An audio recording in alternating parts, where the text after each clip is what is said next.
왜 날 버렸어요? 도연은 조용히 그러나 단단하게 물었습니다. 35년을 살아남은 남자의 목소리였습니다. 순자는 대답하지 않았습니다. 아니, 못했습니다. 말 못하는 거잖아요. 그때 순자가 입을 열었습니다. 그날도 비가 왔어요. 도연의 등이 굳었습니다. 나는 쫓아갔어요. 맞은 채로. 비 맞으면서 애 내놓으라고 소리를 질렀어요. 도연은 아무 말도 하지 않았습니다. 손만 무릎 위에서 천천히 쥐어졌습니다. 35년 동안 그가 믿어온 것, 날 버린 등, 한 번도 돌아보지 않은 그 등, 그 등이 어머니의 것이 아니었습니다. 이제 이들의 이야기를 하려 합니다. 도연은 창가에 기대어 눈을 감습니다. 빌딩 숲 사이로 바람이 붑니다. 36년 전 그날의 비 냄새가 어디선가 흘러오는 것 같습니다. 그는 기억합니다. 흐릿하지만 절대 지워지지 않는 장면 하나. 빗속의 시장 골목, 낡은 천막 아래, 젖은 아스팔트, 그리고 멀어져 가는 등 하나. 작은 운동화 한 짝이 무릉덩이에 빠집니다. 새 살배기의 눈으로 보이는 그 등, 한 번도 돌아보지 않는 그 등. 도연은 그날 이후 그 등을 수도 없이 꿈에서 봤습니다. 돌아보게 해달라고, 제발 한 번만 돌아봐 달라고 빌면서. 하지만 꿈속의 그 등은 늘 돌아보지 않았습니다. 그리고 사라졌습니다. 경기도 외곽, 낡은 단층 건물. 지붕은 함석, 담장은 시멘트 블록. 희망의 집 보육원이라는 간판이 비바람에 낡아 글씨가 반쯤 지워져 있습니다. 도연의 기억 속 그곳은 이름과 다르게 희망이 없는 곳이었습니다. 아이들은 많았습니다. 밥은 적었습니다. 따뜻함은 더욱 적었습니다. 이름이 뭐야? 도연이요. 부모는? 없어요. 말수가 없는 아이였습니다. 남들처럼 울지도 않았습니다. 그냥 묵묵히 밥을 먹고 묵묵히 책을 읽고 묵묵히 잠들었습니다. 어른들은 그런 도연을 보고 말했습니다. 착하고 조용한 아이다. 하지만 도연이 조용한 건 착해서가 아니었습니다. 아무도 들어줄 사람이 없다는 걸 너무 일찍 배웠기 때문입니다. 초등학교 4학년 때의 일입니다. 담임 선생님이 가족 그림을 그려오라는 숙제를 냈습니다. 반 아이들이 웅성거렸습니다. 나 아빠 그릴 거야. 나는 강아지도 같이 그릴 건데. 도연은 결국 빈 도화지를 냈습니다. 선생님이 조용히 불러 물었습니다. 도연아, 왜 안 그렸어? 도연은 잠시 침묵했습니다. 그리고 대답했습니다. 그릴 사람이 없어서요. 선생님은 말을 잇지 못했습니다. 도연은 그냥 자리로 돌아갔습니다. 그는 일찍 깨달았습니다. 아무도 그를 구해주지 않는다는 것을. 중학교 때는 막노동 현장에서 폐지를 날랐습니다. 고등학교 때는 편의점 야간 알바를 하며 교과서를 샀습니다. 대학교 장학금을 따내기 위해 시험 전날 밤을 꼬박 새웠습니다. 쉬운 날은 없었습니다. 하지만 포기한 날도 없었습니다. 그에게는 좌우명처럼 새겨진 말이 있었습니다. 스스로에게 수백 번, 수천 번 되뇌었던 그 말. 버려진 놈은 살아남으려면 독해져야 한다. 그는 독해졌습니다. 정확히는 독해지지 않으면 살 수 없어서 독해진 겁니다. 25 대학 졸업과 동시에 작은 무역회사에 취직했습니다. 28 모은 돈 전부를 털어 작은 사업을 시작했습니다. 32, 첫 번째 큰 계약을 따냈습니다. 36, 회사가 코스닥에 상장됐습니다. 38, 오늘 사무실 문이 열립니다. 비서 김지수가 조심스럽게 들어섭니다. 대표님, 오늘 오후 3시에 언론 인터뷰 일정이 있습니다. 기자가 성공의 원동력이 무엇이냐는 질문을 특히 강조해달라고 전했습니다. 도연은 천천히 돌아봅니다. 그 질문 빼달라고 해. 네. 싫다고. 그 질문은 안 받아. 지수는 머뭇거립니다. 알겠습니다. 문이 닫힙니다. 도연은 다시 혼자입니다. 그의 손에는 아무것도 없습니다. 창밖을 바라보는 눈빛만이 유독 멀리 가 있습니다. 성공의 원동력. 그는 그 말이 싫습니다.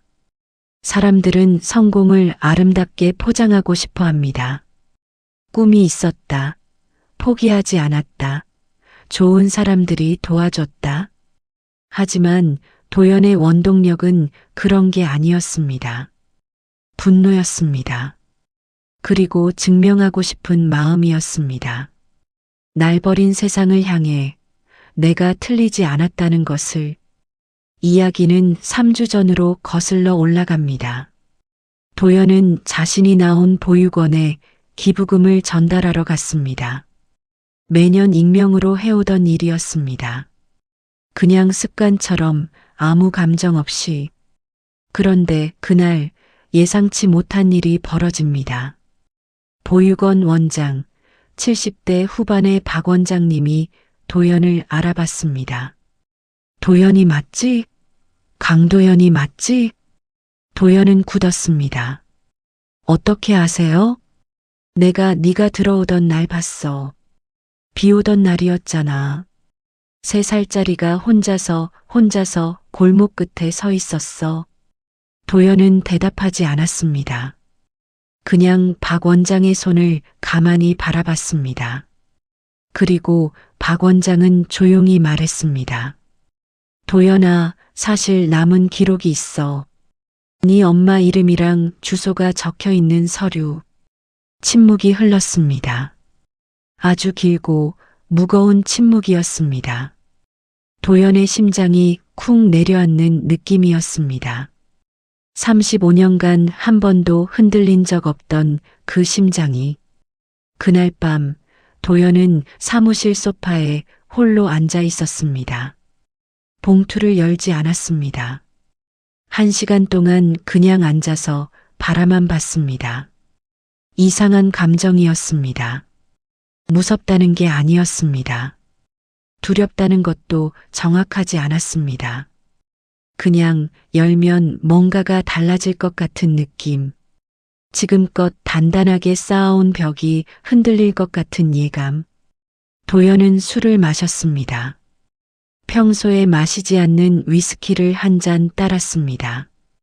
그리고 마침내 봉투를 열었습니다.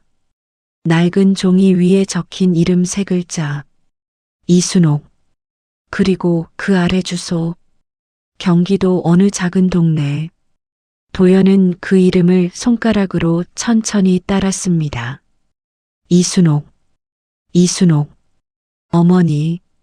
이름 석자를 처음으로 입에 담아보는 순간이었습니다. 아무 감정이 없어야 했습니다. 그는 스스로에게 수백 번 그렇게 말해왔으니까요. 어차피 버린 사람이야. 미련 두지 마. 그런데 이상하게도 눈이 뜨거워졌습니다. 그는 눈을 힘주어 감았습니다. 그리고 오래 그 자리에 앉아 있었습니다. 며칠이 지났습니다. 도연은 결심했습니다. 찾아가기로.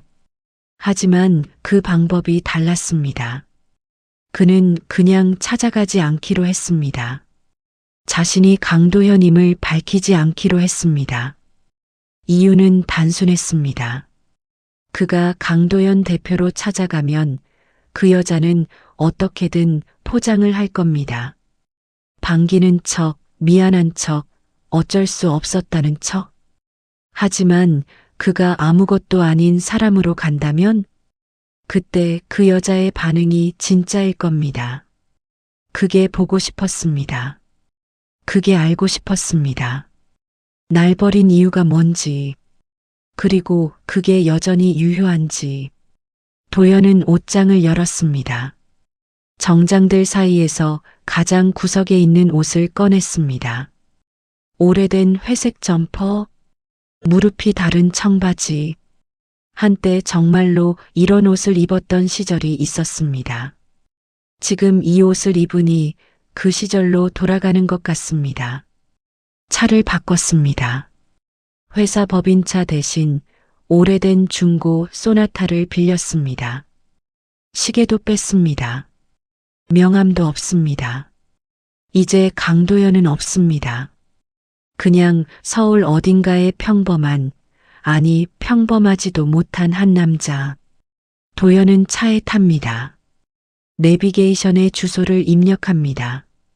경기도 땡땡시 땡땡동, 이순옥. 엔진이 켜집니다. 그는 출발합니다. 고속도로를 타고 경기도로 향합니다. 창밖 풍경이 강남의 유리빌딩에서 낡은 공장지대로 바뀌고 다시 야트막한 주택가로 바뀝니다. 도연은 라디오를 켭니다. 그 노래가 갑자기 심장 어딘가를 건드립니다. 어릴 때 보육원 식당에서 라디오로 흘러나오던 바로 그 노래. 도연은 손이 자동으로 채널을 돌립니다. 그는 창문을 열었습니다. 4월의 바람이 차 안으로 들어옵니다. 그 순간 휴게소 표지판이 눈에 들어왔습니다. 도연은 나도 모르게 감속합니다. 그리고 휴게소로 차를 뺍니다. 휴게소 한편에서 한 할머니가 핫도그를 팔고 있습니다. 쭈그리고 앉아서 작은 철판 위에 기름이 튀는 것도 개의치 않고 그 뒷모습이 묘하게 마음에 걸립니다. 도연은 천천히 다가가 핫도그 하나를 삽니다. 얼마예요? 2,000원. 도연은 5,000원짜리를 냅니다. 거스름돈을 내미는 할머니의 손이 마디마디 굵고 거칩니다. 아, 거슬러 드릴게요. 괜찮아요. 그냥 두세요. 도연은 핫도그를 들고 차로 돌아옵니다. 한 입 먹습니다. 어릴 때 먹었던 맛이 납니다. 보육원 아이들끼리 몰래 도망쳐서 시장 한 구석에서 사 먹던 그 맛. 그는 잠시 멈춥니다. 그리고 다시 내비게이션을 켭니다. 목적지까지 14분. 골목이 좁습니다. 빌라들이 다닥다닥 붙어 있고 담벼락엔 이끼가 꼈습니다. 전봇대 아래 화분 몇 개가 줄지어 놓여 있습니다. 내비게이션이 말합니다. 목적지에 도착했습니다. 도연은 차를 세웁니다. 2층짜리 낡은 빌라. 1층 왼쪽. 문 앞에는 작은 화분 하나. 창문으로 불빛이 흘러나옵니다. 누군가 있다는 뜻입니다. 도연은 움직이지 않습니다. 5분, 10분. 그냥 그 집을 바라봅니다. 35년 전 그 등이 사라진 곳은 이런 골목이었습니다. 빗속의 골목. 좁고 젖어 있고 아무도 없던 골목. 도연은 차문을 엽니다. 차가운 봄바람. 점퍼 지퍼를 한 번 더 올립니다. 그는 천천히 걸어갑니다. 그 집을 향해 10걸음, 5걸음, 2걸음. 초인종 앞에 섭니다. 이순옥. 2글자. 도연은 그 이름표를 손끝으로 천천히 짚어봅니다. 35년이 걸렸습니다. 이 초인종 하나 앞에 서기까지. 그는 숨을 한 번 깊게 들이쉽니다. 그리고 버튼을 누릅니다. 딩동. 문이 열립니다. 그 여자가 도연을 바라봅니다. 아무것도 모르는 눈으로 도연도 그 여자를 바라봅니다. 35년간 꿈에서 봤던 그 등의 주인을. 잠시 침묵이 흐릅니다. 그 여자가 먼저 말합니다. 누구세요? 도연은 조용히 대답합니다. 저 지나가다가요. 잠깐 여쭤볼 게 있어서요. 거짓말. 처음으로 꺼낸 말이 거짓말이었습니다.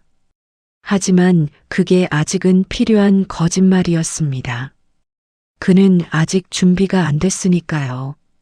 그리고 이 여자가 어떤 사람인지 아직 모르니까요. 도연의 입가에 아주 희미한 미소가 지나갑니다. 시험이 시작됐습니다. 당신은 정말 어떤 사람입니까? 이순옥. 문이 열렸습니다.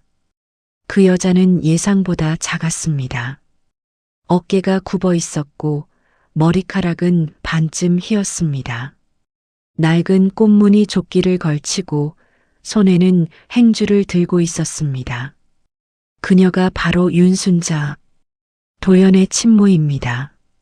순자는 한동안 말이 없었습니다. 도연을 보고 또 봤습니다. 그냥 가난해 보이는 낯선 남자. 그 이상도 이하도 아닌 눈빛이었습니다. 도연의 심장이 한 박자 내려앉았습니다. 알아보지 못합니다. 35년 만에 마주 선 아들을 전혀 알아보지 못하고 있습니다. 도연은 조용히 입을 열었습니다. 죄송한데요. 며칠만 밥 좀 얻어먹을 수 있을까요? 순자는 잠시 굳었습니다. 돈은요? 없습니다. 또 침묵이었습니다. 그런데 순자가 문을 조금 더 열었습니다. 닫지 않았습니다. 들어와요. 좁은 공간이었습니다. 방 하나, 주방 겸 거실 하나. 창문은 작고 빛이 잘 들지 않았습니다. 벽에는 오래된 달력이 하나 걸려 있었습니다. 2018년짜리. 뜯지 않은 채로 그냥 걸려 있었습니다. 한쪽 벽면에는 낡은 장롱 하나, 그 위에 작은 텔레비전, 주방엔 냄비 2개와 양은 그릇 몇 개. 도연은 이 모든 것을 눈에 담았습니다. 표정은 없었습니다. 하지만 머릿속으로는 빠르게 계산하고 있었습니다. 이 여자가 지금 어떻게 사는지. 순자가 가스레인지에 불을 켰습니다. 냉장고를 열었습니다. 반찬통 2개, 김치 조금, 멸치볶음 조금. 순자는 그 2가지를 꺼내 상에 올렸습니다. 아무 말 없이 드세요. 도연은 숟가락을 들었습니다. 멸치볶음, 짠맛, 아무 맛도 아닌 것 같으면서 이상하게 넘어가지 않는 맛이었습니다. 순자는 도연에게 거실 한 편을 내줬습니다. 얇은 이불 하나, 베개 하나, 보육원에서 봤던 이불이랑 비슷했습니다. 낡고 솜이 한쪽으로 몰린 이불. 도연은 불을 끄고 누웠습니다. 그런데 새벽 2시쯤이었습니다. 어디선가 소리가 들렸습니다. 소리는 방 안에서 났습니다. 아주 작은 소리였습니다. 누군가 울음을 참는 소리. 도연은 움직이지 않았습니다. 그냥 천장을 보며 들었습니다. 순자였습니다. 벽 너머에서 그녀가 울고 있었습니다. 소리를 죽이며 이불 속에 얼굴을 묻고. 오래된 울음이었습니다. 익숙해진 울음. 매일 밤 이렇게 우는 사람의 울음. 도연은 눈을 감았습니다. 불쌍한 척은. 그는 차갑게 생각했습니다. 애써 마음을 닫았습니다. 그래도 그 울음소리는 쉽게 사라지지 않았습니다. 새벽 내내 귓가에 남아 있었습니다. 아침이 됐습니다. 순자는 이미 일어나 있었습니다. 도연이 눈을 뜰 때쯤 부엌에서 된장찌개 끓이는 냄새가 흘러왔습니다. 밥상이 차려졌습니다. 된장찌개, 계란 후라이 하나, 어제 남은 김치. 도연이 수저를 들자 순자가 말했습니다. 계란은 당신 거예요. 나는 됐어. 도연은 순자의 밥그릇을 봤습니다. 된장찌개만 있었습니다. 계란이 없었습니다. 같이 드세요. 난 계란 싫어해. 거짓말이었습니다. 도연은 알 수 있었습니다. 그는 잠자코 먹었습니다. 하지만 속은 복잡했습니다. 이 여자가 아끼는 건지, 아니면 그냥 습관이 된 건지, 스스로를 마지막에 두는 게 이 여자의 오랜 방식인지, 일을 많이 한 손이었습니다. 셋째 날이었습니다. 순자가 낮에 잠깐 외출한 사이 도연은 혼자 방 안에 남았습니다. 그는 천천히 일어나 방 안을 둘러봤습니다. 뭔가 있습니다. 도연은 조심스럽게 그 상자를 들었습니다. 오래된 상자였습니다. 오칠이 벗겨지고 모서리가 달아 있었습니다. 잠겨 있지 않았습니다. 뚜껑을 열었습니다. 안에는 서류들이 있었습니다. 낡은 영수증, 약 처방전 몇 장, 그리고 사진 한 장. 흑백에 가까운 오래된 컬러 사진이었습니다.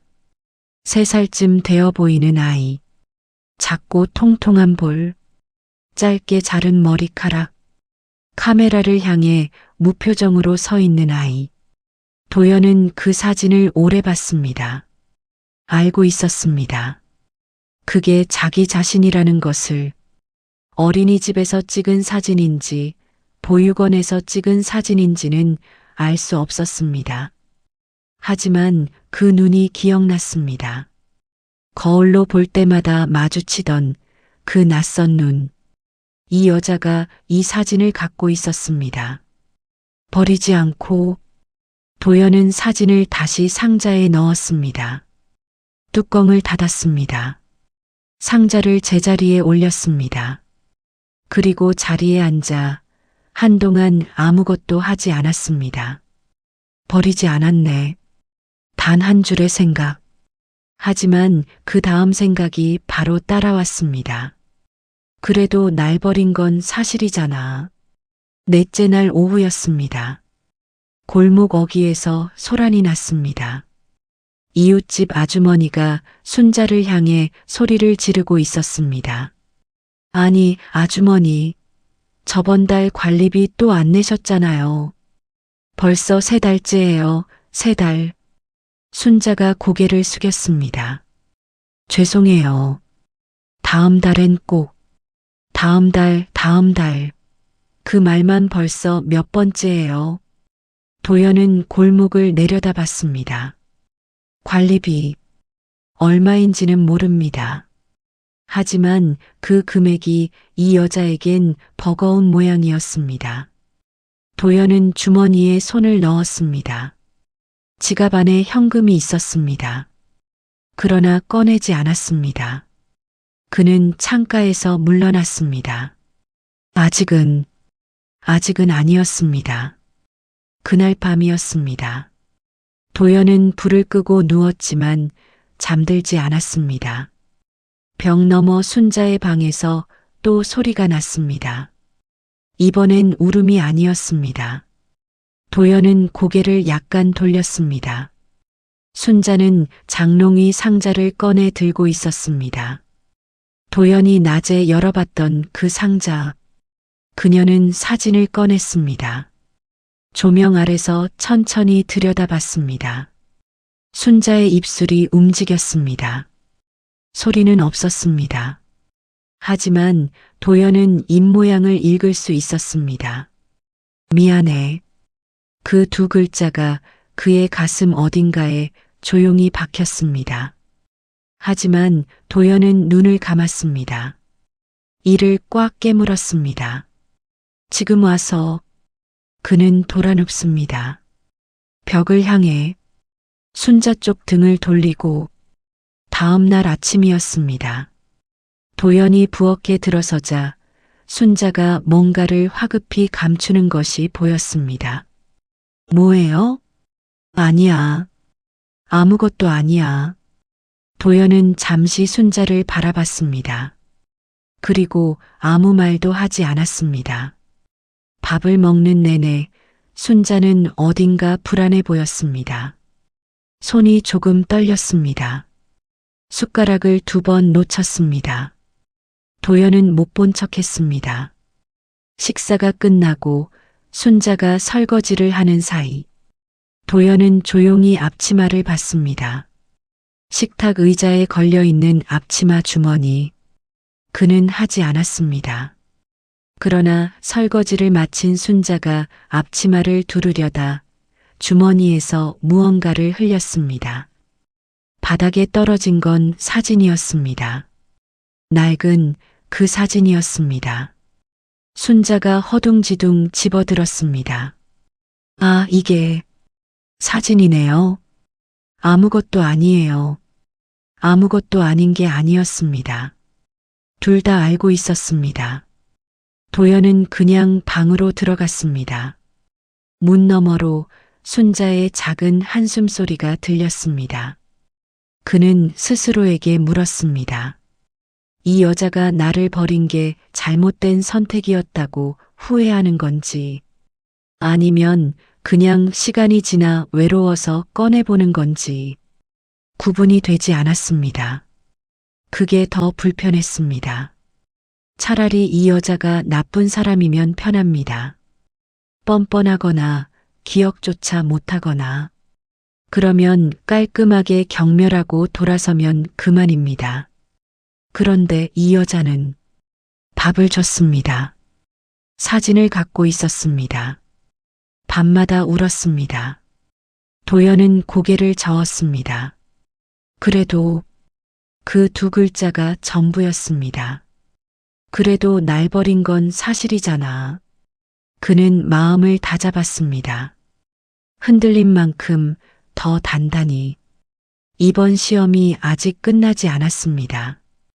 왜 버렸는지, 진짜 이유가 무엇인지, 그게 나올 때까지 그는 이 자리를 지킬 생각이었습니다.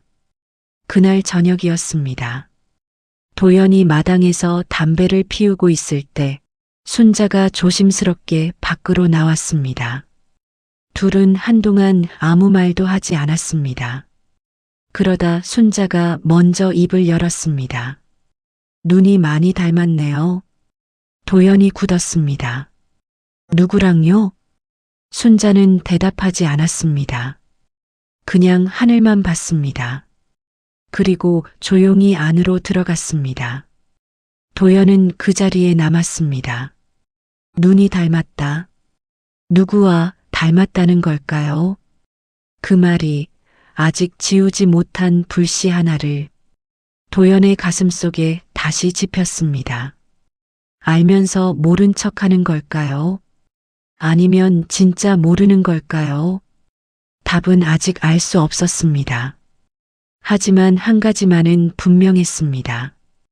이 여자는 아직 무언가를 숨기고 있습니다. 누군가를 진짜로 시험하려면 가장 잔인한 방법을 써야 합니다. 상처를 줘야 합니다. 그 사람이 가장 숨기고 싶은 것을 건드려야 합니다. 도연은 알고 있었습니다. 그 방법을. 그리고 그는 그걸 쓰기로 했습니다. 6째 날 아침이었습니다. 도연은 일찍 눈을 떴습니다.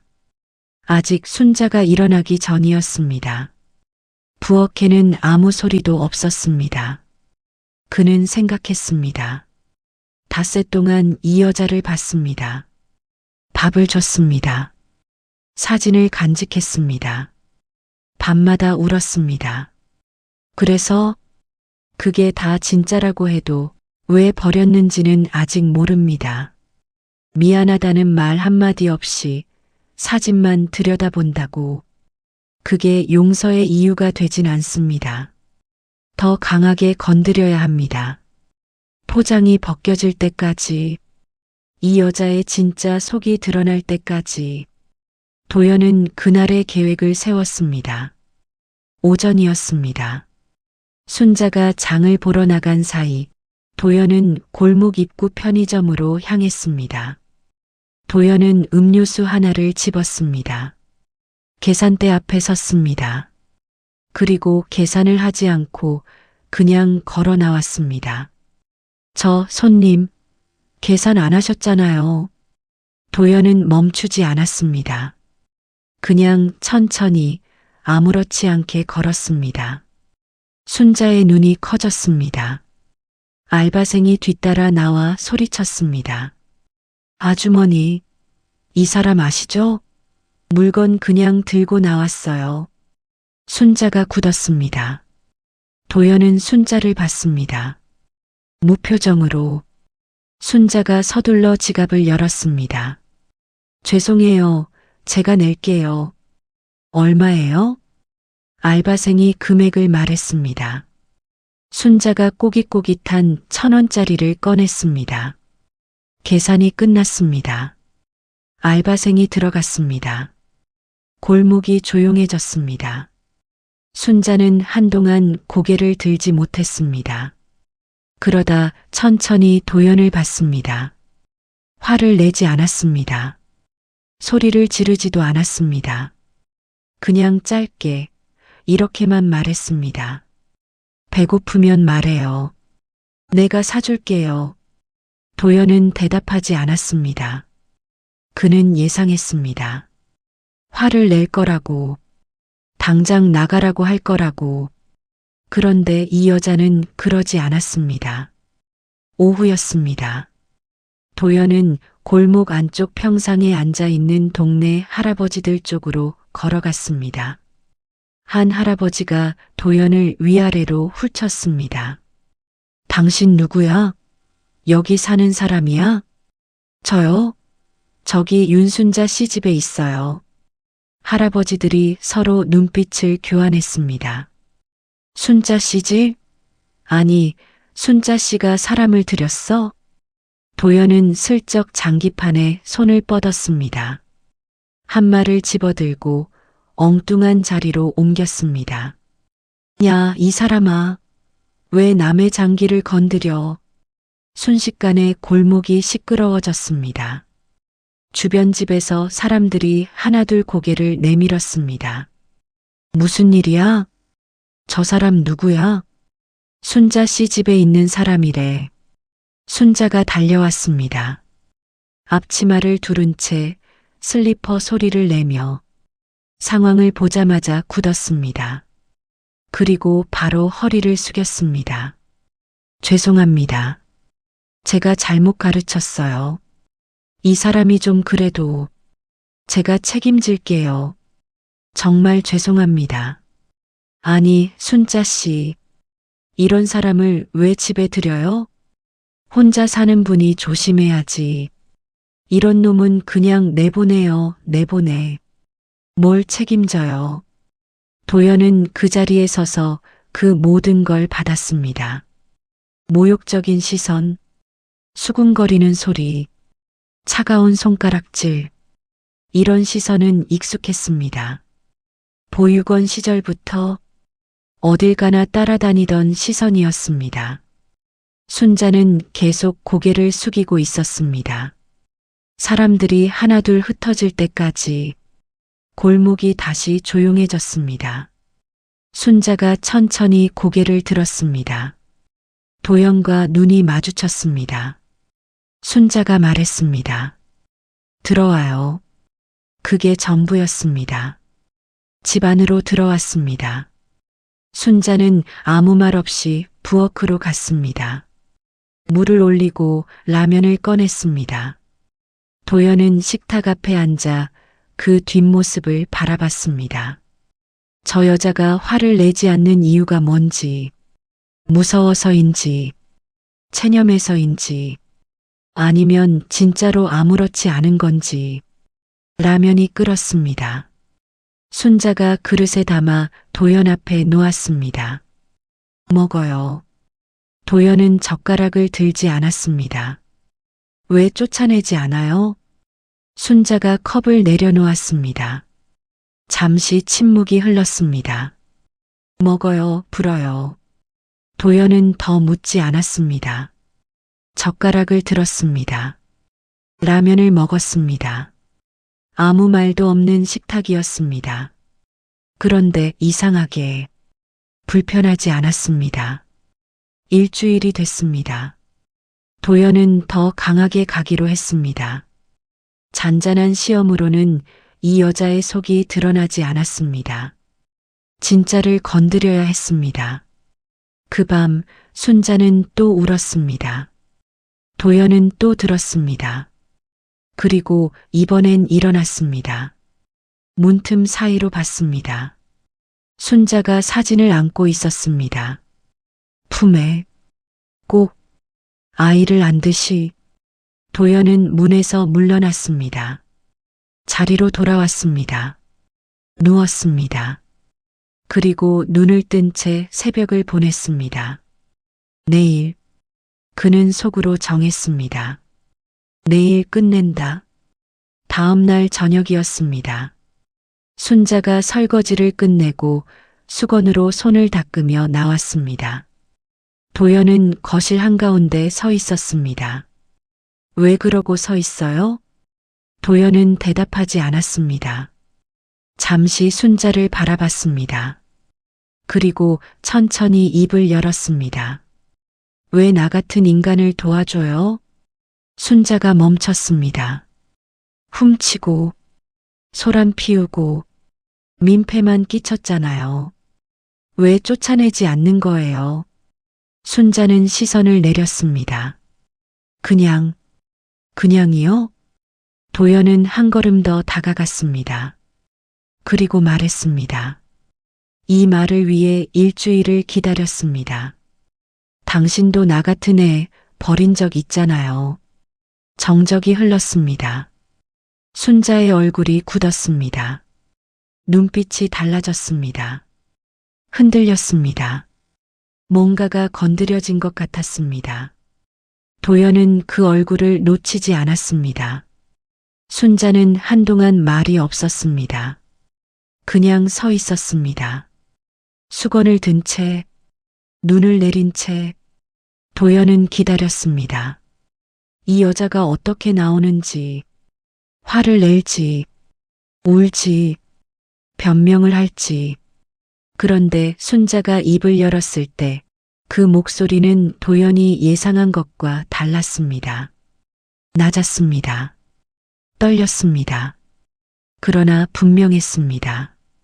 그 아이는 내가 버린 게 아니야. 도연의 눈빛이 흔들렸습니다. 무슨 말이에요? 순자는 대답하지 않았습니다. 고개를 숙이고 입술을 꽉 깨물었습니다. 버린 게 아니라면 그럼 뭐예요? 순자가 눈물을 닦았습니다. 소매로, 가볍게, 그리고 말했습니다. 그 아이는 내가 보낸 거야. 그게 그거잖아요. 달라요. 도연은 말을 잃었습니다. 버린 게 아니라고, 보낸 거라고. 그 두 단어의 차이가 뭔지 지금 당장은 알 수 없었습니다. 하지만 그 말을 꺼낼 때 순자의 눈빛이 떠올랐습니다. 달라요 라고 말할 때의 그 눈. 흔들리지 않았습니다. 확신이 있었습니다. 도연은 방으로 들어갔습니다. 가슴이 이상하게 뛰었습니다. 빠르게. 그는 바닥에 주저앉았습니다. 35년간 그가 믿어온 한 가지가 있었습니다. 이 여자가 나를 버렸다. 그 사실 하나로 그는 살아남았습니다. 독해졌습니다. 성공했습니다. 그런데 지금 그 사실이 흔들렸습니다. 그는 눈을 감았습니다. 머릿속에서 다시 그 장면이 재생됐습니다. 빗속 시장 골목, 멀어지는 등, 한 번도 돌아보지 않던 등, 버린 게 아니라는 말, 보낸 거라는 말. 그 말이 자꾸만 귀 안에서 맴돌았습니다. 그날 밤은 달랐습니다. 순자의 방에서 울음소리가 나지 않았습니다. 아무 소리도 없었습니다. 도연은 오히려 그 침묵이 더 불편했습니다. 새벽 3시쯤이었습니다. 부엌에서 소리가 났습니다. 순자가 부엌 식탁에 앉아 있었습니다. 불도 켜지 않고 어둠 속에 그냥 앉아 있었습니다. 순자 앞에 낡은 봉투 하나가 놓여 있었습니다. 도연은 그 봉투를 본 적이 없었습니다. 순자는 그 봉투를 열지 않았습니다. 그냥 손바닥으로 위를 가만히 짚고 있었습니다. 도연은 더 보지 않았습니다. 조용히 문을 닫았습니다. 그 봉투 안에 뭐가 있는지 도연은 알 수 없었습니다. 하지만 한 가지는 알았습니다. 저 여자에게는 아직 꺼내지 않은 이야기가 있다는 것을. 다음 날 아침이었습니다. 도연이 세수를 하고 나왔을 때 식탁 위에 밥상이 차려져 있었습니다.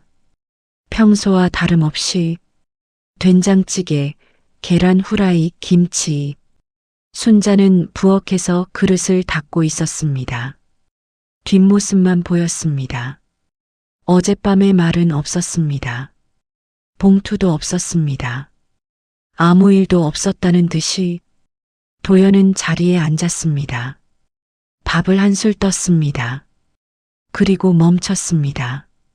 버린 게 아니라고 했습니다. 보낸 거라고 했습니다.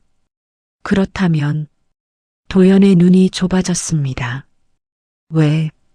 왜 보냈는지, 어떤 이유가 있는지, 그리고 그 봉투 안에 뭐가 들어있는지, 그는 이제 다른 의미로 이 자리를 지켜야 했습니다.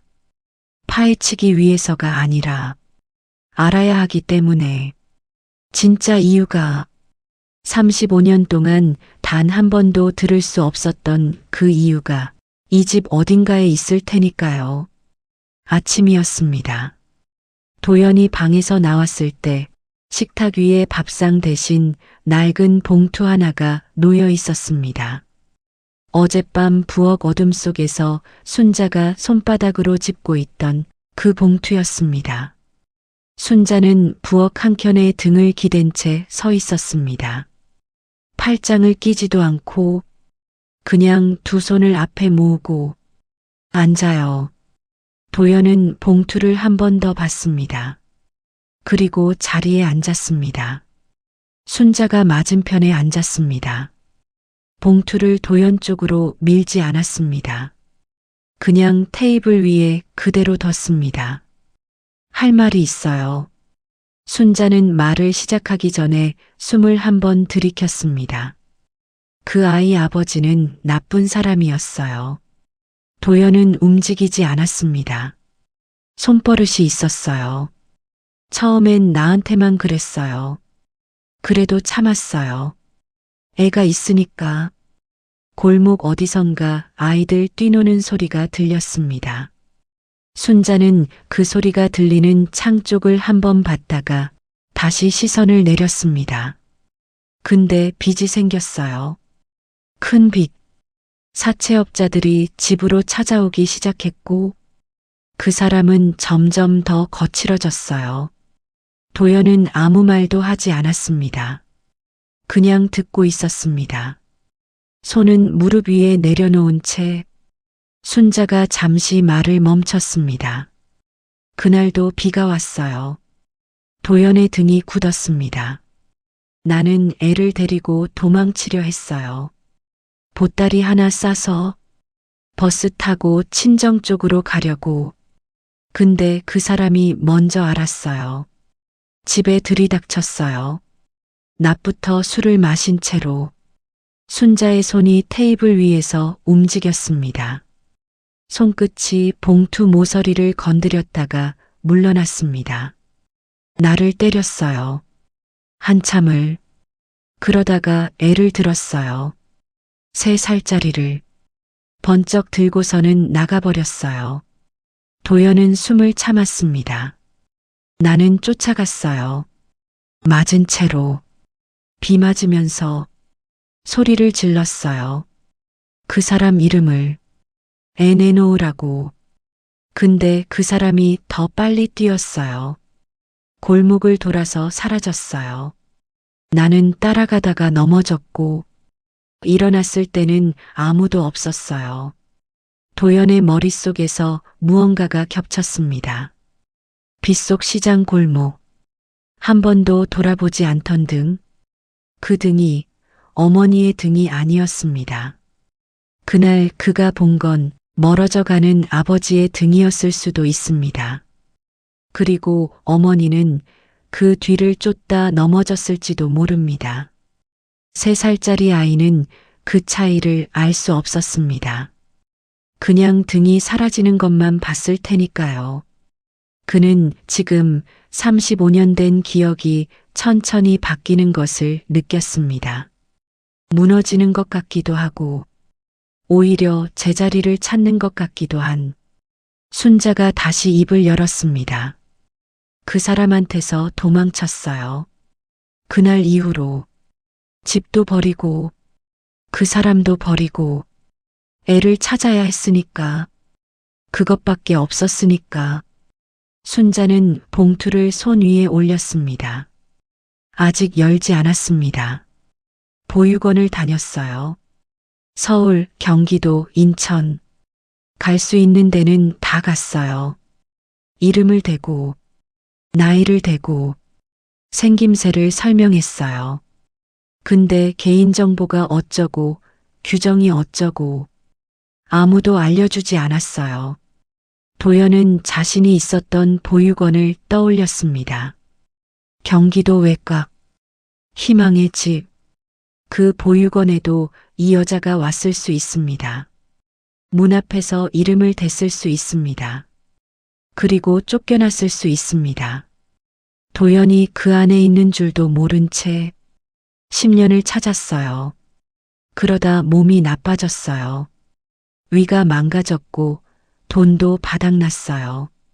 더 이상 다닐 수가 없었어요. 순자가 눈을 들어 창밖을 봤습니다. 그래도 못 놓겠더라고요. 그냥 살아있으면 언젠가 올 수도 있으니까. 그러면 굶지 않게 해줘야 하니까. 순자가 봉투를 열었습니다. 안에서 꺼낸 것들이 테이블 위에 놓였습니다. 낡은 실종 아동 전단지 한 장, 1992년 날짜, 흑백 사진 속 3살배기 아이, 그리고 손으로 직접 쓴 종이 몇 장, 보육원 이름들, 날짜들, 전화번호들, 그리고 그 옆에 적힌 결과들, 모른다고 함, 규정상 불가, 연락 끊김. 마지막 종이에는 날짜 하나만 적혀 있었습니다. 2003년 3월. 그 아래 한 줄. 더 이상 못 찾겠다. 살아있어라. 순자가 말했습니다. 그날 이후로는 시장을 돌았어요. 혹시 거기서 만날 수 있을까 해서. 그 아이를 처음 잃어버린 곳이 시장 골목이었으니까. 도연은 알고 있었습니다. 자신이 버려진 곳이 시장 골목이라는 것을. 그리고 이제는 알았습니다. 그 골목이 단순히 버려진 장소가 아니었다는 것도. 순자가 전단지를 다시 봉투에 넣었습니다. 조심스럽게. 혹시 살아있다면 배고프지 않게 해주고 싶어서. 그래서 아무나 드렸어요. 떠돌이든 사정이 있는 사람이든. 혹시 내 아이도 어딘가서 이러고 있을 수 있으니까. 도연은 이 여자를 바라봤습니다. 굽은 어깨, 거친 손, 반쯤 센 머리카락. 이 몸이 10년을 헤맨 몸이었습니다. 이 손이 수백 장의 전단지를 들고 다닌 손이었습니다. 이 등이 문 앞마다 고개를 숙인 등이었습니다. 순자가 마지막으로 말했습니다. 나는 단 하루도 단 하루도 그 아이를 잊은 날이 없었어요. 그 순간이었습니다. 밖에서 골목 고양이가 울었습니다. 짧고 날카롭게 아주 작은 소리였습니다. 하지만 그 소리가 도연의 마음속 마지막 문을 건드린 것 같았습니다. 도연은 고개를 숙였습니다. 어깨가 떨렸습니다. 아주 미세하게 35년이었습니다. 35년 동안 그가 믿어온 것, 날 버린 여자, 돌아보지 않은 등 혼자 살아남아야 했던 이유, 그게 전부 틀렸습니다. 이 여자는 버리지 않았습니다. 빼앗겼습니다.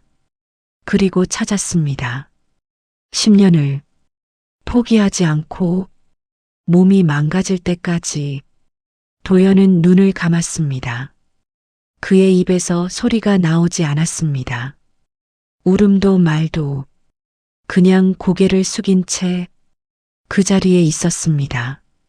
순자는 도연을 보지 않았습니다. 봉투만 봤습니다. 그런데 순자의 손이 천천히 움직였습니다. 테이블을 건너 도연의 손 위에 얹혔습니다. 아무 말도 없었습니다. 그냥 손 하나. 도연은 그 손을 내려다봤습니다. 거칠고 굵은 마디, 오래 일한 손, 오래 찾아다닌 손. 그는 그 손을 잡지 않았습니다. 뿌리치지도 않았습니다. 그냥 그대로 있었습니다. 한참 후였습니다. 도연이 고개를 들었습니다. 눈이 붉었습니다. 하지만 목소리는 낮고 차분했습니다. 한 가지만 물어볼게요. 순자가 고개를 들었습니다. 도연이 물었습니다. 그 아이가 지금 어떻게 생겼을 것 같아요? 순자가 굳었습니다. 순자의 눈이 도연의 얼굴을 훑쳤습니다.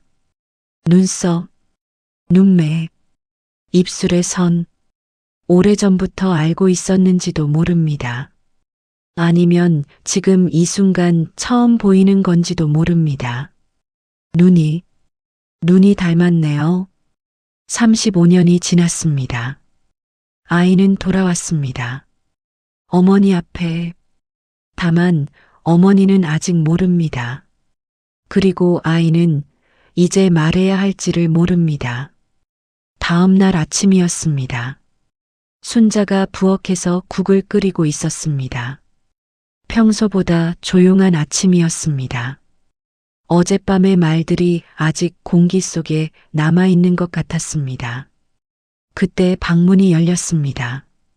순자가 돌아봤습니다. 도연이 서 있었습니다. 낡은 점퍼가 아니었습니다. 헤어진 청바지도 아니었습니다. 짙은 네이비 수트, 단정하게 넘긴 머리카락, 손목에 검정 시계. 처음 이 골목에 들어오던 그 사람이 아니었습니다. 도연은 방 안에서 가방 하나를 들고 나왔습니다. 작고 단정한 가방. 그리고 식탁 앞에 섰습니다. 순자와 눈이 마주쳤습니다. 도연이 입을 열었습니다. 숨을 한번 들이쉬었습니다. 그리고 말했습니다. 저 어머니 아들입니다. 순자가 굳었습니다. 한 박자, 두 박자, 무슨 소리예요? 강도연입니다. 1989년 4월 시장 골목에서 잃어버린 아이. 순자는 고개를 저었습니다. 그럴 리가 없어요. 도연은 가방을 열었습니다. 보육원에서 찍은 사진이었습니다. 순자가 상자 안에 간직했던 그 사진과 같은 날, 같은 장소에서 찍힌 사진. 다만 이 사진에는 아이 옆에 보육원 원장이 함께 서 있었습니다. 그리고 뒷면에 날짜와 이름이 적혀 있었습니다. 강도현. 1992년 3월. 순자가 다가왔습니다. 천천히 떨리는 손으로 사진을 집어들었습니다. 그리고 도연의 얼굴을 봤습니다. 사진을 봤습니다. 다시 도연의 얼굴을 봤습니다. 눈매, 입술의 선, 귀 아래 작은 점 하나. 순자의 손이 멈췄습니다. 여기 귀 아래 점이 있었어. 3살 때부터. 도연이 고개를 살짝 기울였습니다. 순자의 눈에 눈물이 터졌습니다. 참으려 했지만 이번엔 참아지지 않았습니다. 그 순간이었습니다.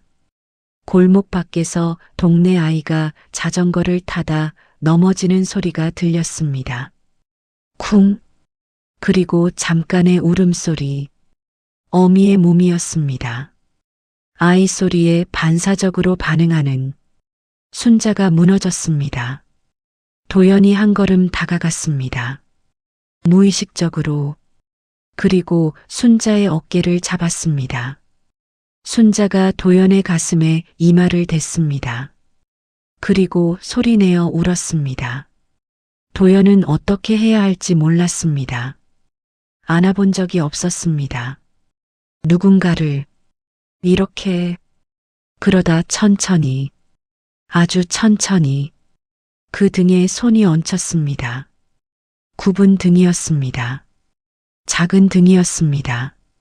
이 등이 35년 동안 그를 찾아다닌 등이었습니다. 두 사람은 그렇게 서 있었습니다.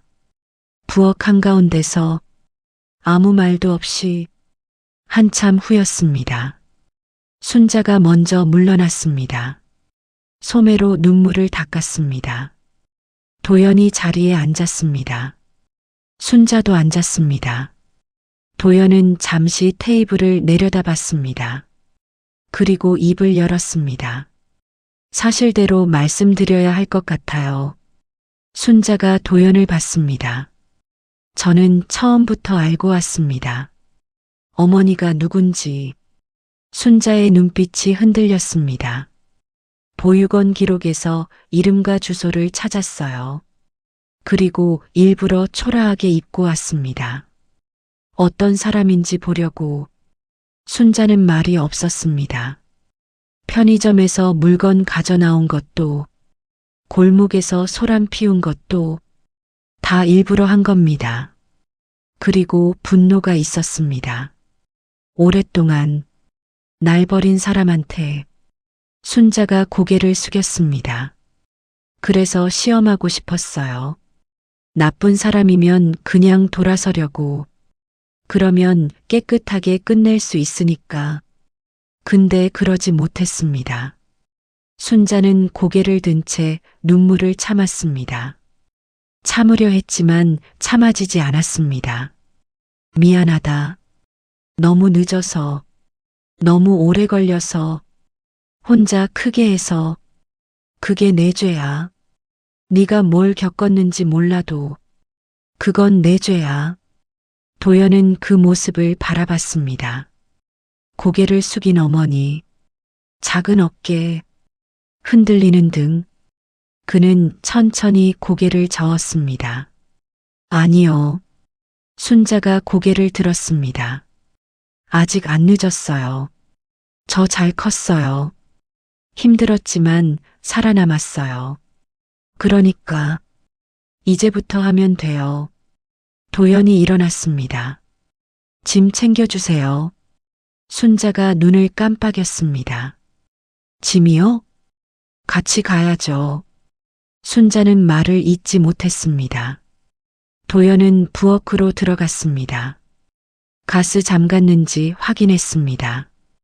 창문 잠갔는지 확인했습니다. 그 모습을 보는 순자의 눈이 또 붉어졌습니다. 순자는 방으로 들어갔습니다. 보따리를 쌌습니다. 도연이 방문 앞에서 그 모습을 봤습니다. 그때 이웃집 아주머니가 골목에서 마주쳤습니다.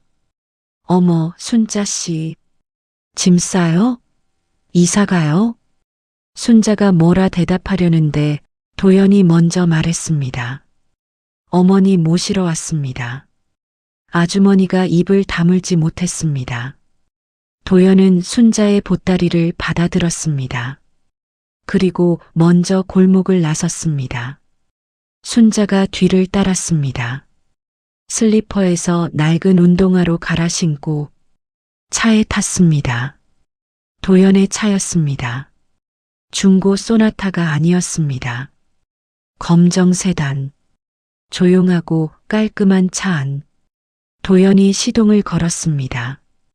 차가 골목을 빠져나갔습니다. 한동안 두 사람 모두 말이 없었습니다. 순자가 창밖을 보다가 조용히 말했습니다. 밥은 잘 먹고 살았어? 도연은 잠깐 핸들을 쥔 손에 힘을 줬습니다. 별로요. 순자가 그 얼굴을 봤습니다. 그리고 작게 웃었습니다. 이제 내가 해줄게. 도연은 대답하지 않았습니다. 그냥 앞을 봤습니다. 서울 도심이었습니다. 고층 아파트 지하 주차장에 차가 섰습니다. 순자가 내리면서 주변을 둘러봤습니다. 여기가 제 집이에요. 엘리베이터가 열렸습니다. 둘이 탔습니다. 층수가 올라갔습니다. 순자가 엘리베이터 벽에 붙은 자신의 모습을 봤습니다. 낡은 운동화, 헤어진 조끼, 부은 눈. 도연이 말했습니다. 내일 옷 사러 가요. 순자는 아무 말도 못했습니다. 문이 열렸습니다. 현관문이 열렸습니다. 넓고 조용한 집이었습니다. 통유리 너머로 서울 야경이 내려다 보였습니다. 순자가 문턱 앞에서 멈췄습니다. 도연이 슬리퍼를 꺼내 현관 앞에 놓았습니다. 순자가 그 슬리퍼를 신었습니다. 그리고 안으로 들어섰습니다. 두 사람은 나란히 창가에 섰습니다. 서울 야경, 수없이 많은 불빛들. 도연이 조용히 내레이션을 합니다. 나는 복수하러 갔습니다. 초라한 옷을 입고 이 여자가 얼마나 나쁜 사람인지 확인하러. 그리고 차갑게 돌아서려고. 그런데 돌아올 때는 가족이 생겼습니다. 35년을 버텼습니다. 혼자서 독하게. 그것만이 살아남는 방법인 줄 알았습니다. 그런데 버려진 게 아니었습니다. 찾아지고 있었습니다. 단 하루도 잊혀진 날 없이 독해져야 산다고 믿었습니다. 하지만 그건 절반만 맞는 말이었습니다. 살아남는 것만으로는 부족합니다. 살아가야 합니다. 누군가와 함께. 어머니. 그 단어를 입에 담는데 35년이 걸렸습니다. 하지만 아직 안 늦었습니다. 이야기는 여기까지입니다. 감사합니다.